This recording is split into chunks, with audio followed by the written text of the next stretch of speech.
অর্জুন ভগবান শ্রীকৃষ্ণকে জিজ্ঞাসা করলেন, হে ভগবান, আপনি বলুন যে আপনি কোথায় বিরাজ করেন, আপনার অবস্থান কোথায়?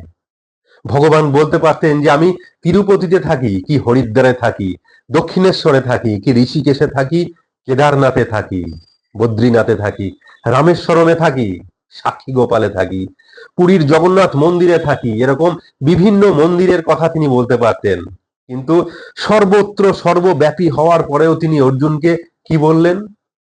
আমি সংসারের প্রতিটি প্রাণীর মধ্যে বিরাজমান, আমি প্রত্যেক জীব দেহের মধ্যে থাকি, এই বিশ্বের কোণে কোণে আমি বিরাজমান। क्योंकि इस विश्व के कण कण में मैं ही समाया हुआ हूं। জ্ঞানীজন তাদের জ্ঞান চক্ষুর দ্বারা আমাকে সর্বজীবের মধ্যে দেখতে পায়। ज्ञानी जन अपने ज्ञान चक्षुओं से मुझे हर जगह हर प्राणी के अंदर देख सकते हैं।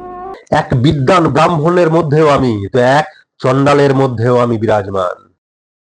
আমি গরুর মধ্যেও আছি, তো একটা কুকুরের মধ্যেও আমি থাকি, হাতির মধ্যেও তো একটা পিঁপড়ের মধ্যেও আমি বিরাজমান। জলচর, স্থলচর, এই আকাশচরের সমস্ত সৃষ্টিতে যত জীবের অস্তিত্ব আছে সবার মধ্যেই আমি বিরাজমান। শুধু রূপ, বর্ণ আর চেহারা আলাদা আলাদা। মানুষ তার নিজের নিজের শ্রদ্ধার উপর যে যে দেবতার পূজা করে সে আমারই পূজা করে। और जो प्राणी भिन्न भिन्न देवताओं की पूजा करते हैं वो भी वास्तव में मेरी ही पूजा करते हैं।